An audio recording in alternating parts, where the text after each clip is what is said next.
6:58. I have. Oh, it's still early. We're a little few minutes late. We still have time.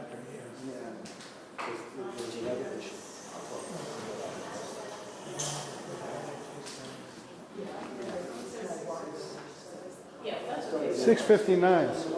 6:59 here. I have 6:58. Oh, that's okay.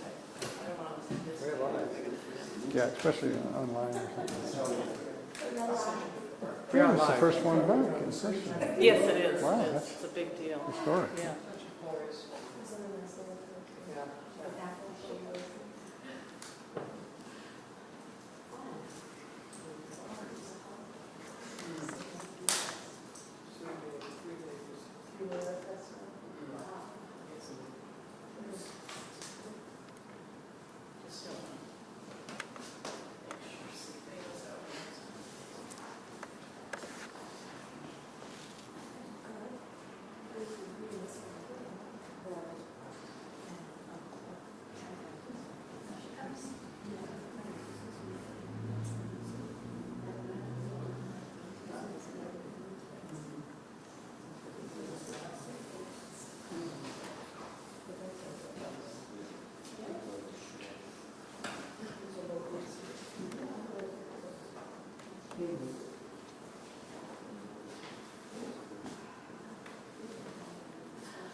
We have 7:01 maybe? 7. Are you hearing anybody down there? Don't hear anybody else? I think we're good. You ready? You ready? Good evening, everyone, and welcome to the Peacedale Museum of Art and Culture. I'm Lisa Fiore, President of the Board of Trustees. Museum work is enjoyable and rewarding because I work with a wonderful group of like-minded individuals who volunteer to keep history alive and well. Together we are tasked with preserving and sharing with the public this 130-year-old international and multicultural collection. For our new viewers, a visit to our museum gallery is certainly worth the trip. Kudos to Karen Ellsworth, fellow board trustee and creator of our terrific newsletter, which we have available tonight. As well, in addition to that, she procures and vets all our museum speakers, and she's done it again with 3 interesting fall lectures. And please note that we've hired Michael and Jessica Day, videographers, for tonight's meeting, so our members could either be here in person in our museum gallery or watch this presentation from home. And anyone not on our museum mailing list but would like to be, please email us at pbmoac@aol.com. We will add you to our constant contact and newsletter list. Tonight we welcome back one of our favorite South County presenters, Christian McBurney, whom many of you personally know and follow. Christian's newest book, Dark Voyage, An American Privateer's War on British Slave Trade. Christian will take us back to the 1770s when the American colonies agreed to stop participation in the slave trade. What do you think really happened? John Brown of Providence saw an opportunity to strike an economic blow to Great Britain and increase his wealth.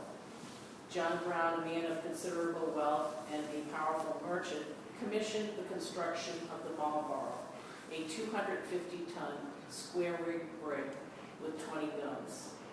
The rest is history that many of us were never aware of, and tonight Christian will enlighten us. Thank you, Christian. Thank you.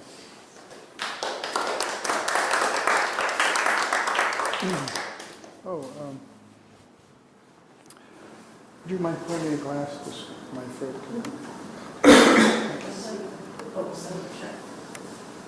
Well, thank you everyone for being here. I guess it's the first time since the pandemic that we've had a live audience here at this wonderful space, and welcome to you on the video as well. Thank you. Before I begin, Some of you might know I'm the publisher of Small State, Big History. I send out one article a week by various authors. Karen Ellsworth's one of our favorite authors. And if anyone isn't signed up yet, I'm going to send this around with a pen, and you could sign your name, and I'll just put you on the list. You just get one email a week, and that'll be that week's article. And if anyone online wants to sign up as well, you can go to smallstatebighistory.com. So how many are already signed up? Raise your hand. Well, it's about half. That's good. Thank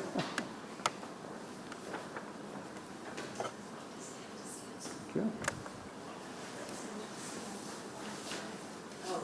And also, I do have my books for sale here. The Dark Voyage is for $25, $35 on Amazon.com. And the other books are $20, and I'd be glad to sign them. And they make great presents of all kinds. So it's a fascinating history. And I will begin. The contrast is glaring in the extreme.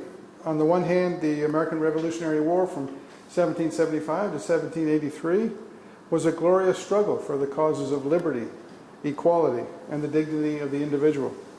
Thomas Jefferson's rousing words in the Declaration of Independence that all men are created equal, that they are endowed by their Creator with certain unalienable rights, that among these are life, liberty, and the pursuit of happiness, have inspired millions across the globe and in our nation for almost 250 years. And they resonate today in Ukraine. The word men originally meant adult white men, but it's been expanded over the years to include women and persons of all colors and creeds and races. Democracy, the rule of the many, not just the few, representative balanced government, the rule of law, these and more are gifts that the United States has helped to bestow upon the world. Yet at the same time that the American Revolution was just about to begin, one of the worst tragedies in world history was continuing unabated: the Atlantic slave trade. European and American merchants sent ships across the ocean to purchase African captives and carry them across to the Caribbean islands, to Brazil, and to North America, what would become the United States. At the time, Great Britain was the leading slave trading country in the world. But other European countries were involved too, such as Portugal and Brazil, France. Can you talk just a little louder, just a little bit? I'll try, but I can't promise. Should I come a little bit closer? Yes, move them over. Mr. Video Guy, is that, I'm going to come a little closer Okay. so they can hear me a little better. And I can also see. All right. I'm getting older too, so my voice doesn't project as much. So between 1771 and 1775 alone, on average, each year, more than 90,000 African captives were taken from Africa across the Atlantic Ocean to the New World. And there the Africans were subjected to a life of permanent bondage, and their children were consigned to the same unimaginably awful fate. The captives were taken away from their families forever, from their friends, and thousands of them died on what was called the Middle Passage, the 6-week or so voyage from Africa to North America. It was a horrible, abominable trade, and it's mind-boggling to believe that it ever existed, especially by today's standards. Here's a chart you can see by country. Now this is not the entire slave trade period, but during this long period, Great Britain ended in 1807, its slave trade. Great Britain was the leader. And Portugal, mostly Brazil, almost all Brazil. So they started a lot earlier than Britain and ended a lot later too. You can see the United States, not as much.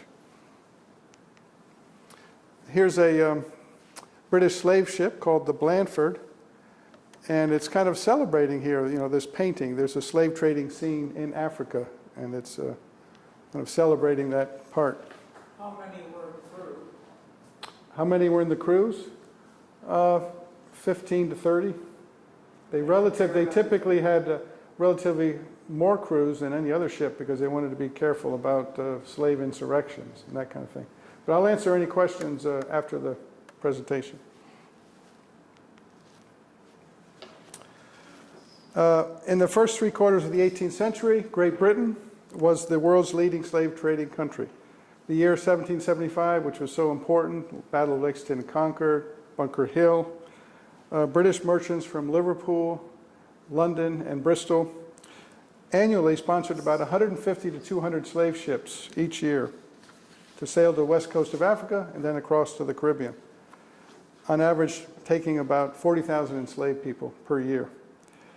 The British vessels transported their captives across the Atlantic Ocean and landed them mostly in the British Caribbean, Jamaica, Barbados, Antigua.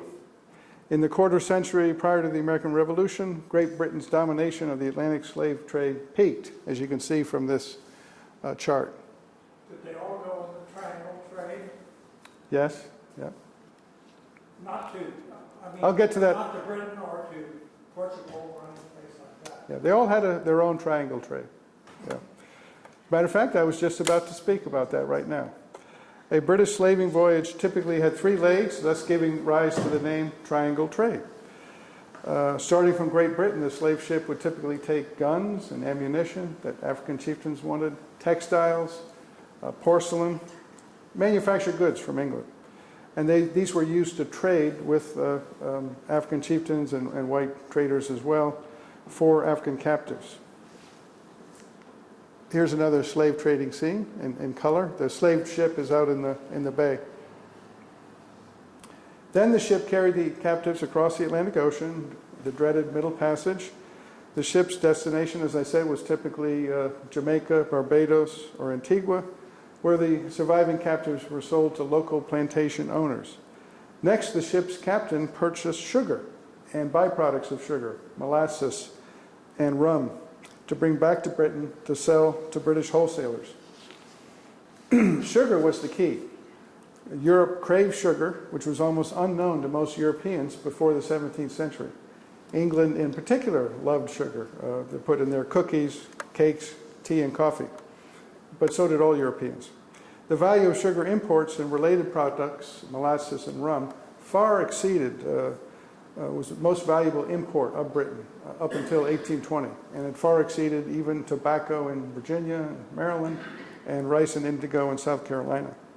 Slave labor was indispensable to the production of sugar. Plantation owners on the islands used gangs of enslaved laborers and workers to cultivate, harvest, and process the sugar cane. The hardest job was to process the sugar cane. You had to very quickly get the sugar cane into these huge hot vats that had to be stirred. And they would rotate the planting season so that there was always a harvest going on for 6 months of the year. All this great increase in our treasure, wrote a British observer as early as 1729, proceeds chiefly from the labor of Negroes in the plantations. Now, if slave labor was the key to successful sugar plantations, the African slave trade was the key to the continuation of slave labor. This was because of the need of sugar plantation owners each year to replenish their slave stock by purchasing new captives. An outstanding feature of the British Caribbean plantation slavery in the mid-18th century was that natural births of enslaved people failed to exceed natural and unnatural deaths. This was primarily because of the death rates among the enslaved in the British Caribbean was shockingly high. Poor food, primitive living conditions, and overwork left enslaved people vulnerable to deadly diseases. And the child mortality rate was also abominable.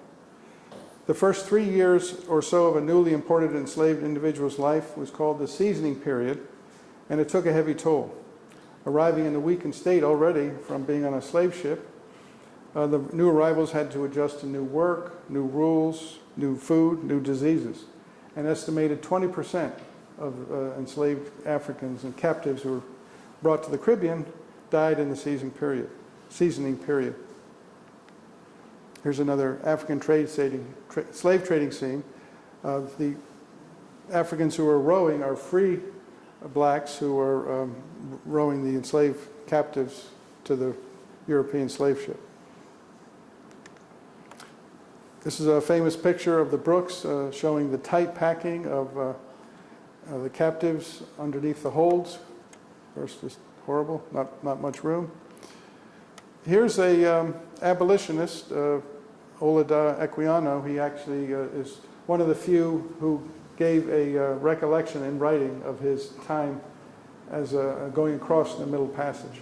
And he actually earned his freedom, gained his freedom, and became a well-known abolitionist in London in the 1790s. Now, British Caribbean planters intentionally provided their enslaved people with minimal food, shelter, and clothing.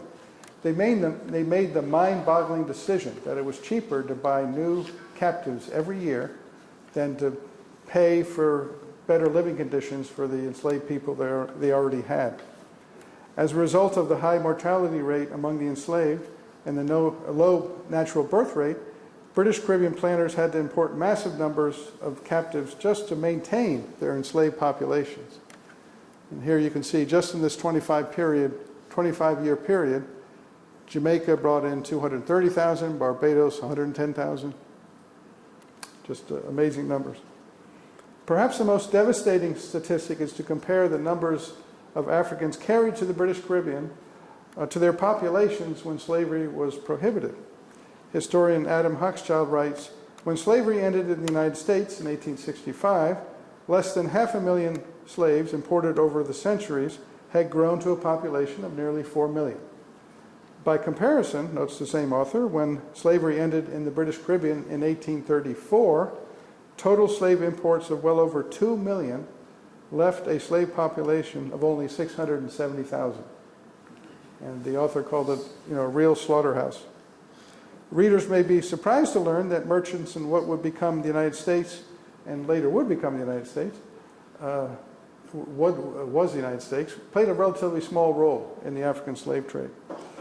While the trade lasted, they carried a total of about 292,000 captives across the Atlantic and outfitted about 2.4% of all voyages. Here's a advertisement for a slave trading outfit by Henry Lawrence, who was one of the great slave traders in the colonial times, and during the American Revolutionary War he would be the president of the Continental Congress. Now, Rhode Island dominated the slave trade among the 13 mainland colonies. So there wasn't a lot in the 13 mainland colonies, but Rhode Island dominated it more than 50%. The rest came from New York City, Boston, and some other smaller New England ports. Newport by far was the dominant port within Rhode Island. More than 90% in colonial times came from Newport. Now, why tiny Rhode Island dominated the slave trade isn't clear. My belief is that the bigger cities, Boston, Philadelphia, New York, they had big hinterlands. They could draw on lots of farms for excess produce. But Rhode Island was pretty small. The South County was pretty nice here, the Narragansett country here, for creating horses and cattle and cheese, but relatively small. So they had to look somewhere else if they wanted to have a maritime commerce. And they found, hey, if we pick up molasses from Jamaica, we can bring it back to Newport, distill it into rum. Most of the rum we'll sell to people in New England, but about 25% of it they realized they could make some profits by selling it in the African slave trade. African sellers of captives sometimes called Rhode Island slave ship captains rum men. Yet while the importance of the slave trade to Newport's economy was significant, its role has been exaggerated. Newporters recently claimed that their city's historic houses were built on the slave trade. Yet on the average in the 1760s and 1770s, Newport sent out about 350 voyages total on the North American coastal trade and about 180 voyages in the foreign trade, so more than 500. Yet on the average, Newport sent about 20 ships to Africa for the slave trade per year. So that's only about 3.6% of all the voyages. Now, the slave voyages should be counted more because it took a big investments to invest in the slave voyage. They would be gone for more than a year. But still, my number comes up to maybe 14%. Here's a great historical Rhode Island painting. It's called the Rhode Island Captains in Suriname. not necessarily slave traders, although I'm sure some of them were. This is in the St. Louis Museum of Art. And there's an African here, a servant, and one here, and one here. This guy's having his someone vomit in his pocket and having rum poured down his neck. So, couple of future Rhode Island governors there. Now, while Rhode Island was a small player in the worldwide slave trade, carrying in the average 2,400 African captives per year, as the decades passed, it got to be a lot of people. In all, 59,000 Africans were involuntarily taken aboard Rhode Island vessels during the colonial period. The human suffering Rhode Island slavers caused African captives and their families left behind is impossible to measure. But matters were beginning to change. The American Revolution was a crucial catalyst for the worldwide anti-slavery movement. It was, in fact, prior to the outbreak of the Civil War, the most important event in America promoting the anti-slavery cause. When the rebellion against the Crown rule began, there was little anti-slavery activity anywhere in the world. Britain's anti-slavery movement really didn't begin until about 1787. As with any great worldwide movement, the anti-slavery campaign made slow progress, but it definitely made progress during the American Revolution. Before the war, every single colony had slaves, including those in the North. And Rhode Island had the highest percentage of slaves in the North, mostly because of the Narragansett country here and the Newport slave trading. But by the time the American Revolution ended, and years passed after the American Revolution, slavery ended in the North. And the slave trade, almost every colony and state, they are now states, ended the slave trade. So this was, at least legally, this was probably the first time in history, in world history, that this happened.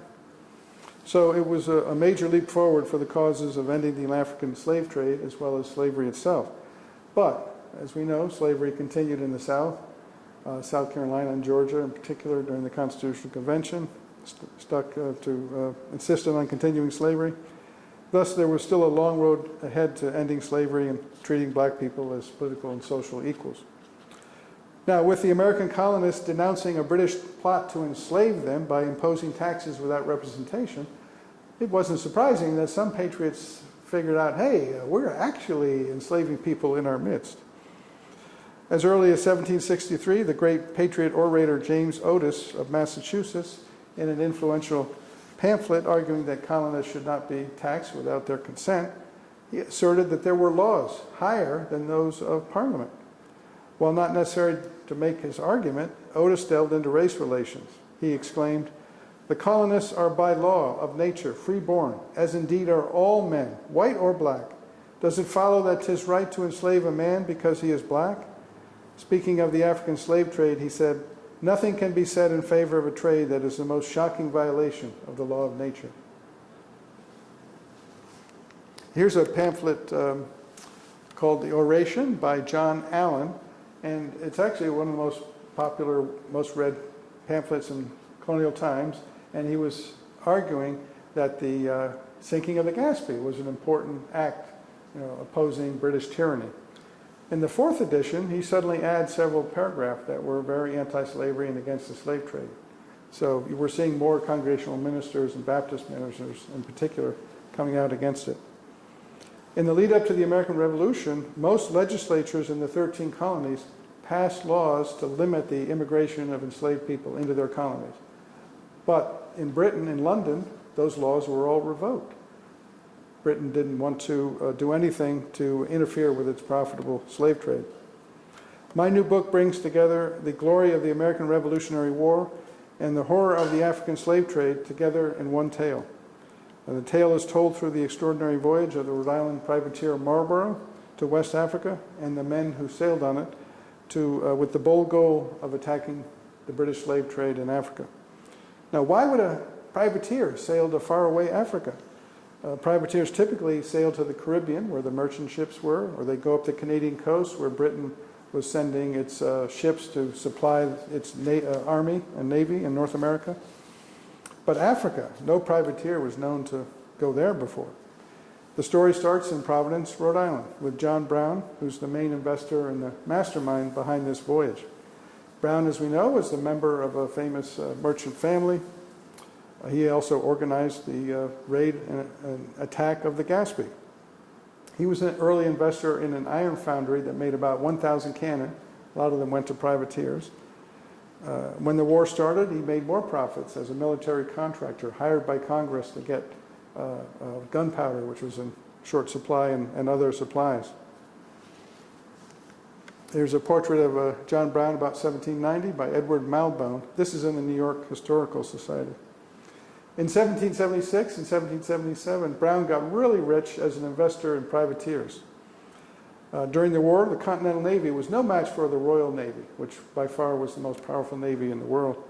America's most effective weapon at sea was privateering, the operation of privately owned commerce raiders. From British ships, Americans captured gunpowder, weapons, food, blankets, and other supplies desperately needed not only by the Continental Army, but by its citizens. Privateers were not pirates. Pirates operated outside of any government oversight and solely for their own personal gain. Privateers were sanctioned by the government to attack only enemy shipping. They were required to follow an elaborate set of rules. For example, they had to treat prisoners humanely. They couldn't attack neutral vessels.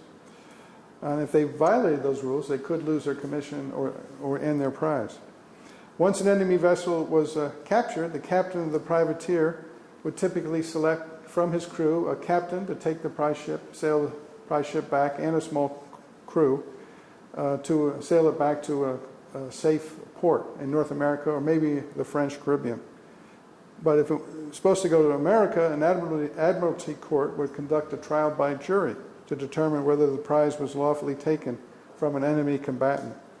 If it was, it would be sold at a public auction. And the net proceeds would be divided, 50% to the investors and 50% to the officers and the crew. Here's an ad for an auction going on sale of captured cargo, and also the captured ship itself would be sold. Many who enlisted with American privateers had mixed motives of patriotism and economic self-interest. Christopher Prince, when he joined crews of New England privateers, wrote that he had two motives in mind. One was for the freedom of my country, and the other was to enjoy the luxuries of life. But if privateersmen were honest with themselves, I think they would say that they were mostly out for their own personal gain. If they wanted to really be totally patriotic, they would join the Continental Army, the Continental Navy, which often was short-staffed because so many young men were going off on privateers. But privateers did sometimes engage with powerful British ships and loyalist and British privateers. The captain of the Marlborough, we'll talk about, George Waite Babcock, had 5 attacks in combat with 5 British and other opposing privateers. So he did not shrink from combat. In the early years of the war, the Royal Navy really failed to protect its merchant fleet. As a result, American privateers easily seized hundreds of merchant ships sailing between Britain and the Caribbean and Canada. Soon, Providence became awash in surplus goods and supplies. The Reverend Everin Stiles of Newport wrote that some 40 prizes had been brought into Providence by October 1776, all but 3 of which had been sugar merchant ships. Young John Howland returned to Providence in early 1777. He had been performing grueling service in Washington's army that was often half-starved. He recalled, "The year 1776 was mostly employed in privateering, and many whom I had left in poor circumstances were now rich men. The wharves in Providence were crowded with large ships from Jamaica and other islands, loaded with rich products." Here's a map of Providence in 1776, and John Brown's Wharf would have been about right here. Now, while privateering was risky, the rewards could be phenomenal. I found out that looking at John Brown's records, it would cost him about $3,300 to supply and outfit a small privateer, just 8 cannon, maybe 30 or 40 men. But on the average, he could capture one ship that would be worth more than 9,000 pounds, almost today $450,000. Thus, one capture of a privateering voyage could easily pay for 2 or 3 more. Brown invested in 11 privateers in 76 and 77. He became rich. But warning signs were ahead.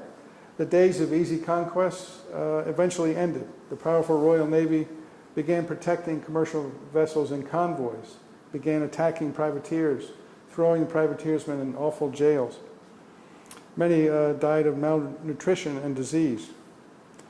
Brown decided in the second half of 1777 that he'd earned a lot of profits, and now he was going to invest them in a strong privateer, a large one that carried at least 20 cannon, which was a lot for a privateer. Such a privateer could avoid being taken by a British sloop of war and defeat an armed merchantman. He could never defeat a 32-gun frigate that the British had. So, and a lot of those were in the Caribbean. So he decided, well, what am I going to do?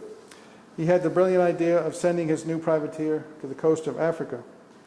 He figured correctly that the Royal Navy was overstretched. The Royal Navy had to cart the British Army around. It had to blockade ports like Newport. It sought privateers to capture. Most importantly, was watching for French invasion across the English Channel. So the Royal Navy had very few ships to send off to Africa to protect British slave trading forts there. It took an experienced privateer investor and a bold man to decide to send a privateer to distant Africa. In New England, there are lots of bold men in privateering, but Brown had one quality that the others didn't. He had a lot of experience with the slave trade. First, he came from Rhode Island, which was the state that dominated the slave trade. So he could speak with returning captains from Africa and find out, hey, are there any British ships there patrolling the coast? And if they're not, then they would have free rein attacking British interests. Second, Brown himself was an experienced slave trader. Prior to the Revolutionary War, he invested in 2 slave ships. One of them was an infamous one on the ship Sally, commanded by Esek Hopkins, one of Brown's sea ship captains. He would later become the first commander-in-chief of the Continental Navy. But this particular slave voyage turned into one of the most deadly in North American history. Of the 196 Africans purchased by Hopkins, at least 109 perished on the voyage.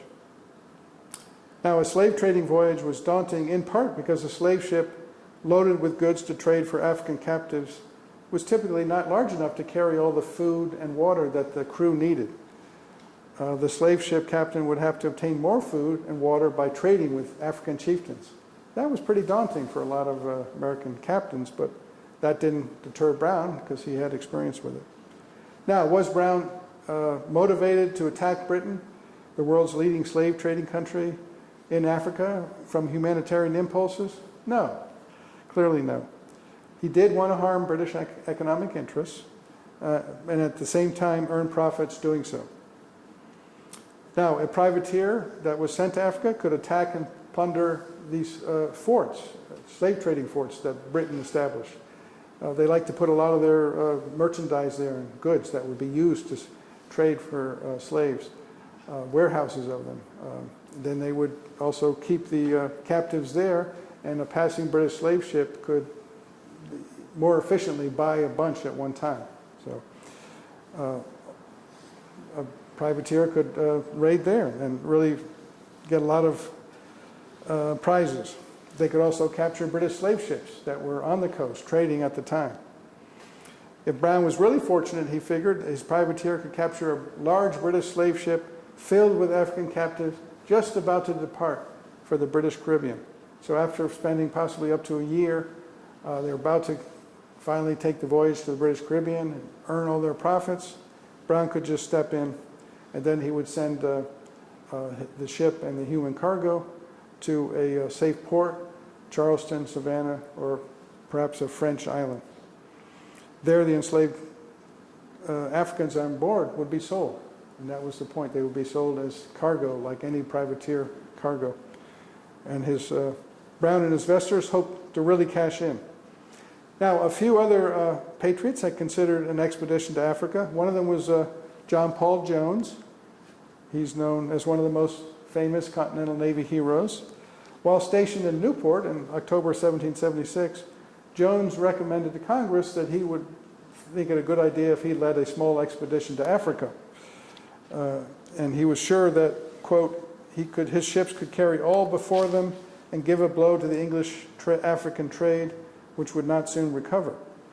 The expedition didn't get off the ground for various reasons, but Jones knew what he was talking about.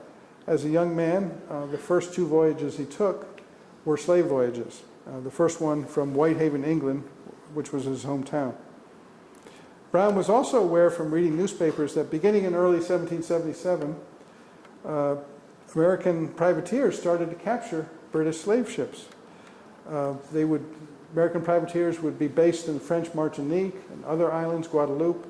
They would go out for literally 1 or 2 hours, and these slave ships were just coming into Barbados or Antigua, and they would be captured. And then the American privateers would take them into the French-controlled islands and sell them to French planters there. At this point, the American privateersmen became slave traders. Now, Brown had a new 20-gun, 3-masted brig constructed in Providence in 1777. He named his ship the Marlborough after the Duke of Marlborough, a descendant of Winston Churchill. Here's a great model that I think is probably what it looks like. This is from Hamburg, Germany.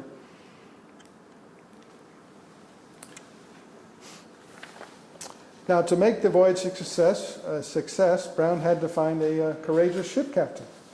And he found one in George Waite Babcock of Exeter, Rhode Island. The township of Exeter, as you all know here, is landlocked. It's known for modest stony farms back then, but it was close to a small private thriving port that's now called Wickford in North Kingstown. After moving to Wickford, Babcock formed a new independent unit, armed unit that was effective in damping down Tories. There was quite a lot of Tories in that area of around Wickford. He also served on as an officer on some privateers, including one as a lieutenant for one of Brown's privateers. Babcock would turn out to be a bold and sensible commander of the Marlborough, and I think one of the top privateer captains of the war. And most of the officers and men that were hired for this voyage came from Exeter and North Kingstown. They're men who knew and trusted Babcock. Here's the commission, signed signatures of Babcock and John Brown on the commission for the Marlborough. Here's something I'll just throw out there. I mean, blacks I call this the black privateersman, and blacks did serve on privateers, including Rhode Island. I came across one list of 60 privateersmen on a Rhode Island privateer, 3 of whom had African-sounding names, and so maybe even more served. Now, did any black privateers go on the Marlborough? No, I don't think. No evidence of that, for good reason. Now, this, as some of you might know, was originally owned by my father. He bought it in Charleston in 1972 or so. And it's appeared in several history books and museums. But he got a little suspicious, and he had it x-rayed. Turns out the black skin was a fake. It was added on later. So the painting is actually original, 18th century. But it's of a white Frenchman, probably. But it's still valuable to show, that black people were privateers back in the Revolution. Now, at this time, Newport was occupied by the British Army, and Narragansett Bay was blockaded by Royal Navy ships. So Brown and Babcock had to figure out how to get the Marlborough to break through that blockade. They did so on a dark and stormy night on Christmas Eve in 1777. They went out the Secana Channel, which was the most shallow channel, so the big British warships couldn't stay there. There was one that was there. Babcock actually got his ship grounded, and sometimes when you get a grounded ship, you start throwing off cannon, everything heavy to lighten up, and if he had done that, the voyage would have ended right there, but he was able to haul his ship off of the bank. Then he sailed on to Martha's Vineyard, where he enlisted more crew, and he finally departed for Africa on January 2nd, 1778. Here's a map of the movements down the Secana Channel in particular. There was a British artillery point here, and this is where the British ship was down there. Thus began the extraordinary voyage of the Marlborough to Africa and back. What we know primarily about this voyage is from a ship's log kept by the captain's clerk, John Linscomb Boss, from Newport. And he dutifully recorded every day's events. Here's a picture of the cover page of that ship's log. Now, while I've spent a lot of time here tonight giving you the background, most of the book is about the voyage itself. It was a very interesting voyage, as you can imagine. How it was, the people they met, where they went, the British ships they captured, the raid on the British fort. I don't have time to give all the details about that tonight, obviously. Don't have the time. You'll have to read the book for that. I always say that in every lecture, I think. Suffice to say, it was a remarkable journey, and from Brown and Babcock's perspectives, a successful one. Here are some of the notable events that occurred in short form. The New England privateersmen were able to sack one of the top British slave trading forts in Africa. They also captured several armed British slave ships and sailed them as prize ships back to North America. One of them, when seized, had more than 300 African captives on board and was about ready to sail for the British Caribbean, just as John Brown had hoped. Marlborough itself came back to New Bedford and had 26 enslaved people on board. Babcock captured several British slave ships with both African captives and free workers on board. Consistent with his privateering commission, he let the free workers go and kept the enslaved people as cargo. During their time on the West Coast, Babcock worked with several African leaders who cooperated with the New Englanders. One of them was named King Tom and had served as an intermediary for decades between British slave traders and in the interior in Africa. But this guy, got a lot of money from the British, but he decided, you know what, they're not my boss, I can do whatever I want. So he actually helped Babcock with some important intelligence. Several British slave captains captured by Babcock greedily agreed to cooperate with the Americans by giving them valuable intelligence, even though that amounted to treason. They were giving Americans useful information to harm Britain, but they were more interested in getting their slave ships back if they cooperated. Here's a good scene of, the maritime world was definitely dominated by these canoes, African canoes. This is a painting by a British ship captains. This is showing Fonte warriors who have captured in a war these captives, and they're marching them to the coast. So in this particular area where Babcock went to, in the interior, Muslim army was attacking a lot of pagan tribes and trying to expand to Islam, but they were also sending a lot of captives to the coast to sell as enslaved people. Here's a picture of the British slave trading fort that Babcock actually and his crew sacked. So it would have had merchandise in these little places. They had places where you could make sails and anchors. Here's a British slave ship. Here's a map that I made to show the voyage of the Babcock, plus all the prize ships when they returned back to North America. There's also several original documents, not just the ship's log. This is orders by George Babcock to one of his lieutenants, Francis Bradfield, telling him where to remember they captured that ship with 310 African captives on board. Very specific instructions where to send them to Martinique, go to these French commercial houses, get these terms. So very specific instructions. Now, the Marlborough damaged the British slave trade more than any other American privateer. In the last chapter of my book, I argue that the actions of the officers and sailors of the Marlborough, as well as other American privateers who intercepted British slave ships, had a stunning unintended consequence. The British slave trade by 1778 had not only been disrupted, it had virtually disappeared. American privateersmen interfered with the conduct of the British slave trade to such an extent that British slave merchants substantially reduced what they would invest in the British slave trade. They didn't want to lose their investment. By 1778, the reduction was more than 70%. and as a result, during the early years of the Revolutionary War, the number of enslaved Americans forcibly shipped across the Atlantic Ocean declined dramatically. I estimate by about 60,000. That's quite a lot. This is the first book to detail and emphasize the role of American privateers in disrupting the British slave trade. I have a list in the exhibit to the book. 41 ships were captured by American privateers that had 11,000 enslaved people on board. Still, the officers in the Marlborough who intercepted these slave ships didn't have as their humanitarian goal helping the Africans, far from it. Still, their actions did substantially reduce the African slave trade and prevent tens of thousands of Africans from becoming enslaved in the New World. This was a positive impact, even if the reduction was both unintended and temporary. But of course, yeah, and as I did, obviously it was done for selfish reasons. They wanted to earn profits. They didn't show compassion for the captives or what they went through.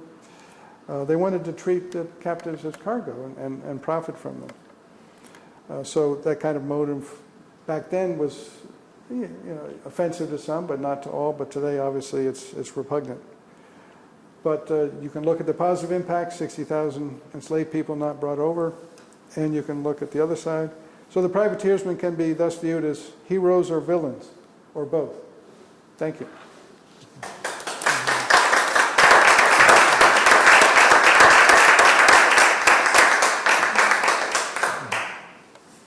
I'll be glad to take any questions. The painting that you showed that was owned by your father, I think, was overpainted in black skin of a white person. Now, why would somebody want to do that? Well, why would someone want to paint black skin over white skin? Those are very rare paintings to have a black person. There aren't that many painted images of black people from colonial times. On the other hand, he didn't pay that much for it. He paid about $1,100. So if it had been a real painting, it would be worth a lot more than that. But it's still very a nice image, and I plan to donate it probably to the Newport Historical Society. Now, why did the original I don't know. artist? Do you think it was? It was in early 1970s. That was actually when Black History was just starting. So maybe he was interested in promoting Black history. But I never talked to the guy, so I don't know. I had a question about the earlier slide that you had with the numbers of people that were slaves that were imported by various countries. That's an enormous number. Yeah. Well, overall, the number of Africans carried in the slave trade was about 11 million. So that's just a massive number. Yeah. And the other question is that every ship that traveled in the oceans had a log, right? So you could determine how many people were on board because of the ship's log. Well, always the case. You're talking about the ship's log? Yes, if there are surviving ship's logs, you can often do that. There aren't that many that have survived. There is an excellent website called www.slavevoyages.org. I saw the website. Yeah, slavevoyages.org. And that actually has made an effort to list all of the slave voyages. I was happy to add to some, because some of the research I did on the privateering. But that's an excellent website. Where did the Marlborough end up? Where did the Marlborough end up? It sailed into New Bedford, and then it was sold to a Boston investor. I don't know what happened later.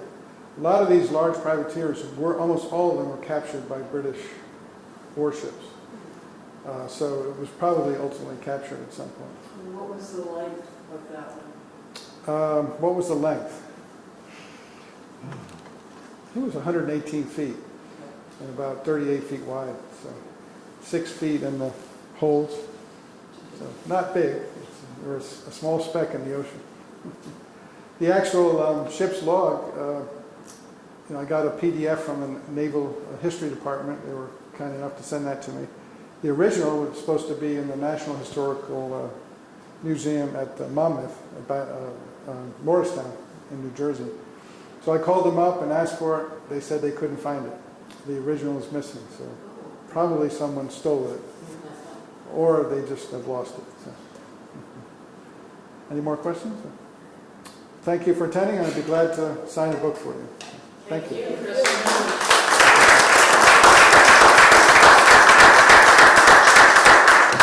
And our next speaker is going to be George E. Madison, the man and his maps. And that's going to be Thursday, November 3rd at 7 p.m., presented by Linda and Stephen Cornatz, as well as George's grandson, Paul St. Amand. And he will have 24 of George's original maps. Join us and learn about this fascinating Rhode Islander. I mean, it looks to be extremely interesting. And I just want to thank everyone for coming tonight. We really appreciate it. And we hope to see you again. Here, here.